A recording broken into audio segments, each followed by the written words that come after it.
Martín Berlanga, presentador de noticias mexicano de Telemundo Houston. Nacido en Tijuana, México, Berlanga tiene una licenciatura en Ciencias de la Comunicación de la Universidad Autónoma de Coahuila y estuvo casado con Iris Salinas del año 99 al 2005. Tiene dos hijos, Bruno Berlanga y Dante Berlanga.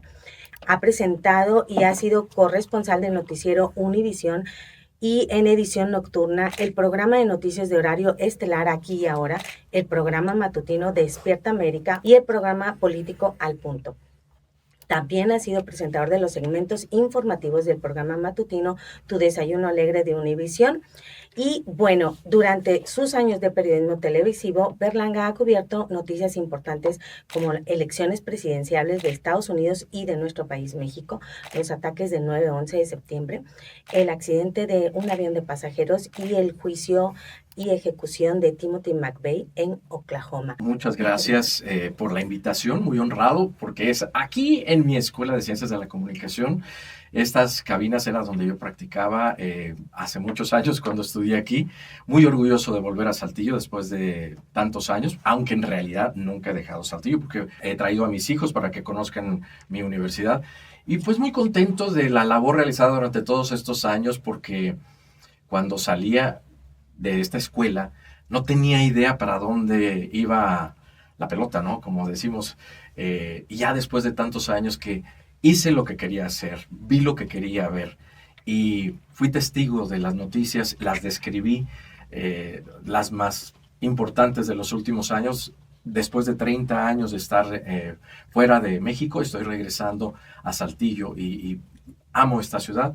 Así que estoy muy feliz de estar con ustedes, de verdad. Has transmitido noticias de todo tipo, huracanes, cambios presidenciales, el 9-11. ¿Cómo dar noticias de alto impacto sin perder la compostura? La crónica del 9-11. Bueno, el 11 de septiembre sí que fue un luto internacional y a todo el mundo nos dejó pasmado que el gran y poderoso país de Estados Unidos fuera vulnerable ante un ataque. Sí fue muy difícil porque eran muchas historias detrás del acontecimiento, era relatar cada una de las muertes, los familiares, a qué iba, a dónde iba. ¿Tú estuviste desde Houston cubriendo? Bueno, no, me tocó. ¿Otra tardaste? En ese momento todos los vuelos se cancelaron en el país. Okay. Y como no había manera de llegar a Washington, a donde a mí me asignaron primero, entonces tuvimos que conducir 36 horas, mi compañero camarógrafo y yo, hasta llegar a DC.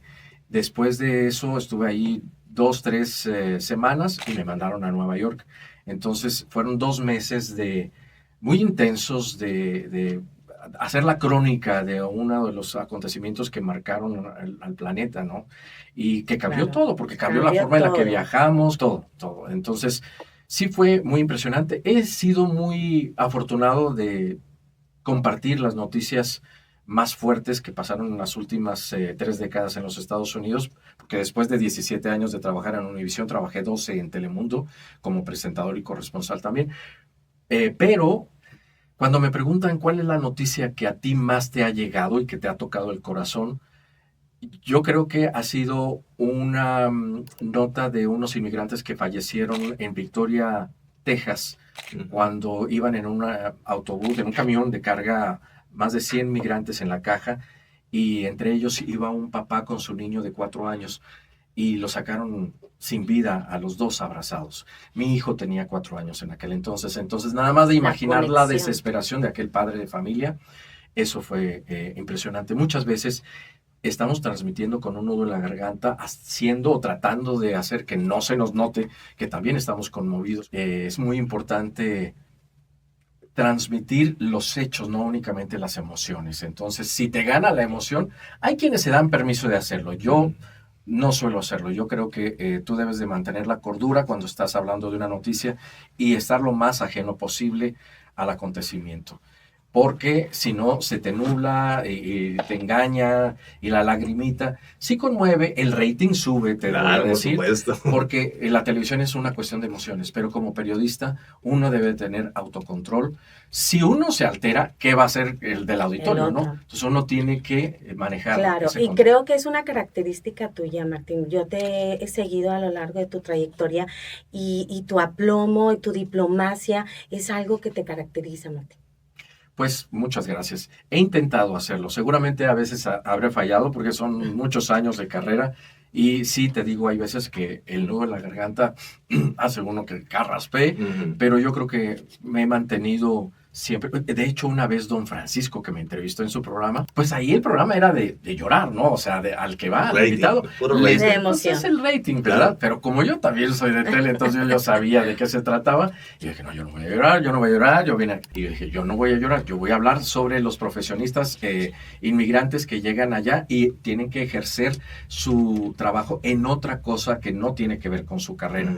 Y él empieza, y usted que recientemente se divorció, y usted que tiene 2 niños chiquitos, ¿y cómo le hace para...? Y quería hacerme llorar a toda costa, pero yo dije, no, yo no vine a llorar, yo vine... Estoico. Ya posicionado en multimedios con el arquitecto Benavides, ¿cruzas la frontera buscando oportunidades en las cadenas de habla hispana en Estados Unidos? No, yo iba a aprender inglés, según yo. A eso iba. Y luego resulta que me enamoré, y ya me casé allá. Allá conociste a la mujer. Allá conocí a una regiomontana, que ya la mencionaste en el inicio. Iris. Y nada, pues ahí tuvimos 2 hijos y ahí se va quedando uno. No era el plan. Entonces, pues yo iba a eso, pero me fui quedando como miles de inmigrantes que se van para allá. Y fue fantástico, pero no era el plan inicial. Yo dije, bueno, de Saltillo sigue Monterrey y luego México, ¿no? O sea, es para donde... La línea. Pero dije, mientras voy al norte, y lo que pasa es que yo estaba ya con el arquitecto Benavides en el noticiero estelar de la noche, codeándome con él, un gran maestro a quien siempre le agradeceré, a él y a María Julia, a todos mis compañeros Marta Zamarripa, aquella generación en la que formamos parte de ese equipo muy bonito, pero... Yo le decía, Arqui, necesito salir más a la calle, así como el actor necesita estar en teatro antes de llegar a hacer una película o una telenovela, yo necesito ser reportero antes de ser presentador. No, a usted lo necesitamos aquí, me decía, en el estudio. Y bueno, una vez se cayó el mercado municipal de allá de Monterrey, se cayó el techo. Entonces, esta es su oportunidad, arránquese para allá y tenga el teléfono. Y así me fui yo a hacer... Saliste a campo. Sí, a campo, pero no tenía idea de cómo se llamaban las calles porque no conocía bien Monterrey. Y entonces me dice el Arqui al aire, ¿y dónde se encuentra usted, compañero Berlanga? Y yo, aquí frente a Quesos y Cosas, porque no sabía las calles. Es una adrenalina maravillosa. Te digo que yo no sabía si iba a ser actor o bailarín o por dónde era, pero descubrí en la noticia que yo era el que daba el mensaje, yo elegía qué decir. No me decían un mensaje para interpretar, sino yo escogía las palabras y aunque dicen que la imparcialidad y que no sé qué, eso no es cierto. Cuando uno va eligiendo las palabras con las que tú vas a contar la noticia, ahí va de por medio tu personalidad, tu creencia. Lo importante es ser lo más balanceado posible. Si vas a decir verde, pues también tienes que decir azul, o sea, el que sea, si estás hablando de partidos políticos, tiene uno que balancear, pero me pareció fascinante poder elegir yo el mensaje, no ser nada más el mensajero, sino determinar la forma y el fondo. Martín, ¿cuál es la diferencia entre los medios de comunicación de México a los de Estados Unidos? Ay, te voy a decir algo que le va a doler a muchos de mis compañeros, pero creo que aquí hay muchos medios vendidos. Están con acuerdos hacia los partidos políticos o compra y venta de publicidad y entonces venden entrevistas y ya se pierde la objetividad al hacer una entrevista a un político. A veces lo tratan demasiado bonito y yo creo que la labor del periodista es ser incisivo y ser mucho más... coercitivo. Sí, cuando hay cosas que fallaron, todo se puede corregir, ¿no? Se puede mejorar y los políticos a veces prometen y no cumplen. Entonces ahí es el momento en el que el periodista debería de cuestionar al político, pero pues los medios de comunicación lamentablemente están así. No critico mis compañeros porque muchos son mis amigos y sé que si no hacen eso, no comen y no tienen para darle de comer a su familia. Pero es triste la situación. Uno de los eventos más impactantes que te ha tocado cubrir, el accidente del transbordador Columbia. ¿Qué pasó ahí, Martín? Sí, te voy a contar algo que pasó tras bambalinas, porque llegamos todos los medios de comunicación a la misma hora. Y yo dije, me voy a ir un poquito antes con mi camarógrafo para estar listo el día en que el presidente Bush hablaba sobre la pérdida que significaba para el país ese accidente aéreo, ¿no? Eh, pero llegué antes y coloqué mi cámara en la mejor posición, la mejor que ABC, NBC, CBS, todos. Y entonces ya cuando llegaron todos los reporteros, dijeron, ¿qué pasó? ¿Quiénes son estos? No, pues Univisión, Univisión. ¿Pero por qué si nosotros somos la gran cadena de los Estados Unidos? Pero nosotros llegamos primero. Claro. Y a la hora que empezó a hablar el presidente, todos los canales de televisión cortaron programación, menos el mío, menos en el que yo estaba. Entonces me dio tanta vergüenza de que después de que me había peleado con los reporteros porque les quité el mejor lugar luego no fuimos al aire en ese momento. Y yo, pues, me puse a hablar así como si estuviera al aire, nomás para que ellos creyeran que yo estaba. Creo que eso también nos ha pasado. Oye, Martín, y hablando de esa diferencia de los medios de comunicación en los países, no solamente en la visión de cómo ver o trascender las elecciones políticas, pero también en lo que es la diversión, cómo lo viven. O sea, yo me imagino como un panorama aquí en México, como que están hablando y vamos al aire de dobla. Y en Estados Unidos, así me lo imagino, no sé si es correcto, como que está organizado, como que vamos a hacer este sketch, vamos acá, entras, sales, tal. Los tiempos están súper medidos. Y me perdí ahorita contándoles la anécdota de cuál es la diferencia que yo veo entre allá y acá. Estados Unidos es el país de las demandas. Si tú dices algo que no es cierto, te pueden demandar. Entonces se cuidan muchísimo las televisoras de tener las pruebas para respaldar lo que estás diciendo en sus noticieros. Además de que la credibilidad es muy, muy importante para las grandes cadenas. Claro. Ahorita ya con todo el mundo que tiene internet, ya todo el mundo se siente periodista, todo el mundo cree que puede. Pero ellas, las cadenas grandes, tienen que verificar 3 veces para saber que lo que están diciendo es verdad.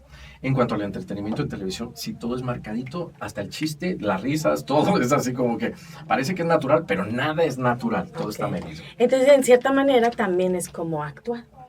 Sí, claro, tú haces como que no sabes, pero sí sabes. Hay a veces productores que tienen cierta flexibilidad cuando ven que está funcionando mucho un segmento y matan otro, pero eso es común, hay que adaptarse, en la televisión así sucede, imprevistos. El mayor de los imprevistos me pasó aquí en la televisión de Saltillo. Cuando estaba aquí en el Canal 7, Cheche Rodríguez, que era el productor de ese programa, en la Plaza de Armas, en el que iban niñas, además del grupo Karma, iban niñas a imitar a Gloria Trevi o a... Bueno, pero entonces ahí, ustedes no se acuerdan, pero una de las veces que estaba imitando a una niña, a Gloria Trevi, que se daba marometas y todo, al final de cuentas, hacía un calor impresionante. Al final, la niña no pudo aguantar más y devolvió el estómago, pero en el micrófono, que era el único que teníamos. Y después de eso yo tenía que salir al aire, agarrar el micrófono y decir... exactamente. Oye, Martín, quiero regresar al tema un poco serio porque yo quisiera preguntarte cómo es el protocolo para entrevistar al Dalai Lama. Bueno, es sumamente complicado. Generalmente las productoras y las televisoras lo hacen. Tienen que anticiparse con meses, pedir el tiempo, el espacio, porque él programa sus viajes con mucho tiempo. Entonces sí es complicado, pero no imposible. Pocas entrevistas concede él. Exacto. Entonces fue muy privilegiado de poder hacerle algunas preguntas y tenerlo tan cerca. Pero hay muchas otras entrevistas que para mí son más importantes y trascendentales que el Dalai Lama, que el presidente de los Estados Unidos, que el gobernador. Esa gente que vive debajo de los puentes a veces da mejores entrevistas. Los que trabajan en el campo, los que están en la lucha día a día como inmigrantes en los Estados Unidos, a veces tienen frases llegadoras, impresionantes, sabias, que no tiene el político. El político ya todo se lo sabe de memoria, lo aprendió, tiene un guión. O está estructurado, ¿no? Claro, pero la gente de corazón y cuando hace... Y además no es fácil, te digo. El trabajo de nosotros es exponer acontecimientos que suelen ser dolorosos para la sociedad e ir a entrevistar a los protagonistas. Entonces están pasando por momentos dificilísimos y uno va y les pone un micrófono enfrente y a veces es decirles, a ver, platíqueme de su dolor.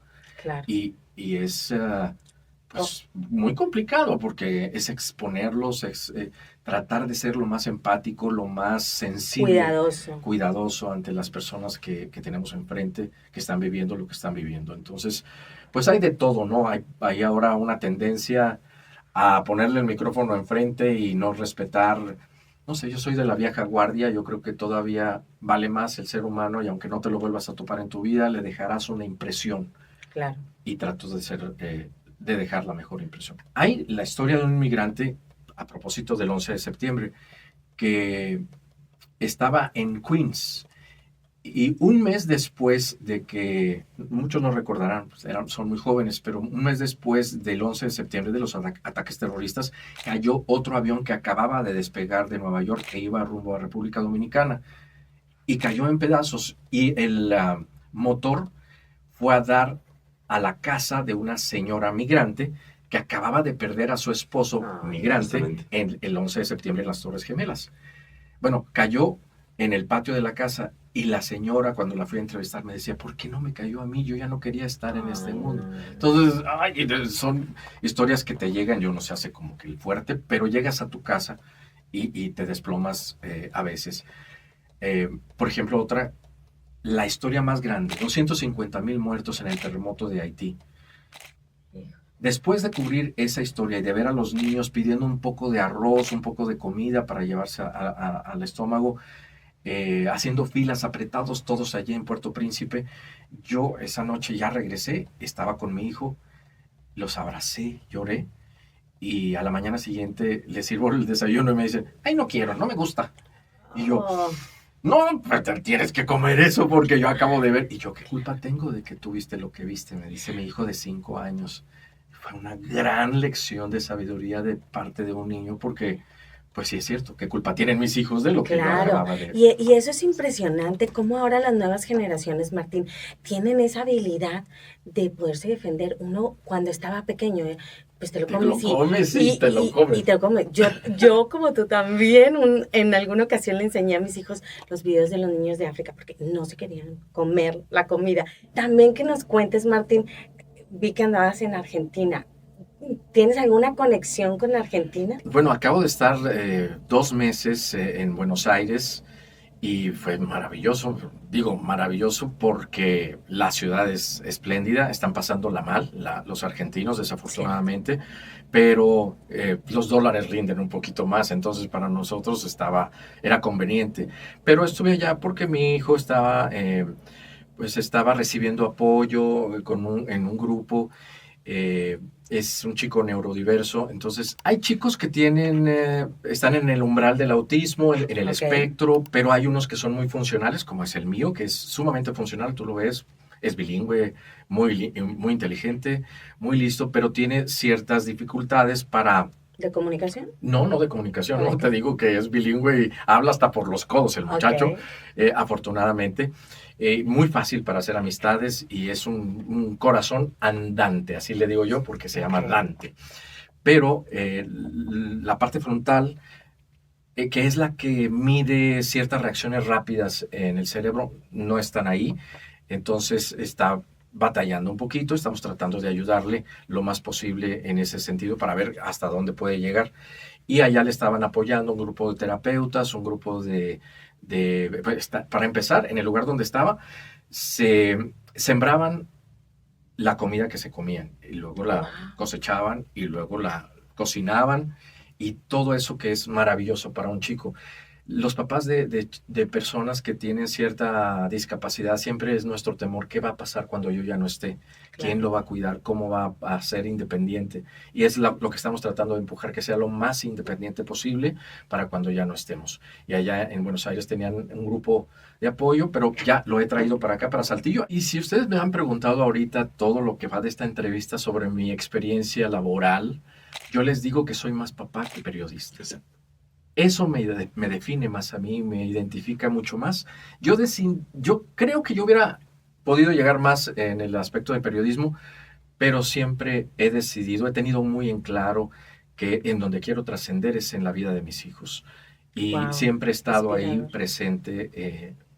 Además, como mencionas, estuve casado, ya no estoy casado desde hace muchos años, estoy enfocado en ellos mucho más. Martín, perdón que te interrumpa, pero creo que no salió al aire lo que nos estabas comentando, justo que tocabas puertas y que a veces lo que pasaba con María Julia Lafuente de Ah, sí, compañero, sí. creo que no salió al aire, ¿nos puedes comentar Bueno, es que también? me preguntaste cómo llegaste a Monterrey con el arquitecto Benavides y yo te platicaba que tocando, bueno, que esperándolo ahí en la recepción, esperando a que pasara para pedirle trabajo, pero nunca pasó y entonces llegó otro señor y me dijo, ya lo están atendiendo y resultó que era el dueño de Multimedios, el señor González, y él me refirió al arquitecto, ahí salió la primera oportunidad, pero después fui compañero de María Julia Lafuente, yo estaba todavía en la carrera de comunicación y no tenía para comer muchas veces.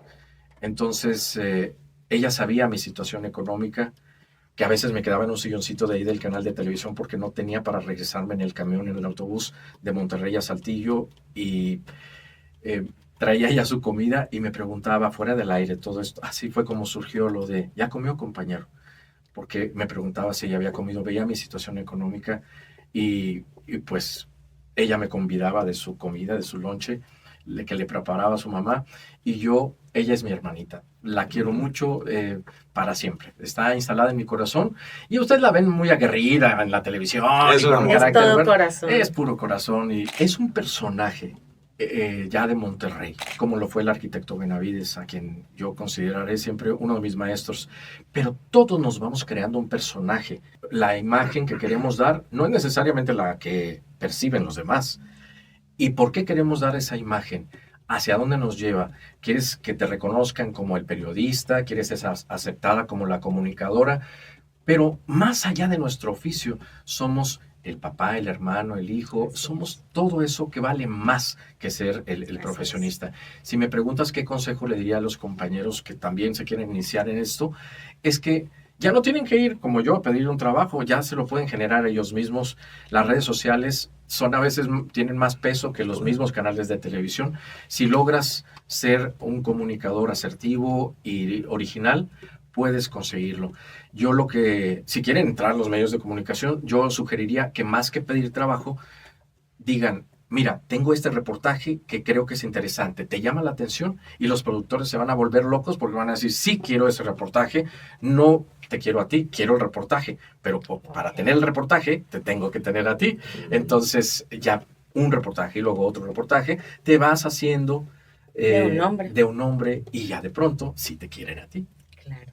Y también la congruencia, ¿no, Martín? Sí, estos medios de las redes sociales ahora están llenos de personas que contradicen y que se inventan verdades y que es desafortunado el momento en el que estamos pasando en cuanto al periodismo porque ya cualquiera se dice periodista y porque hay tantas personas que se inventan cosas que no están verificadas, que las comparten y tienen miles y miles de seguidores y, y ¿sabes qué? Yo ya me cansé un poco de eso.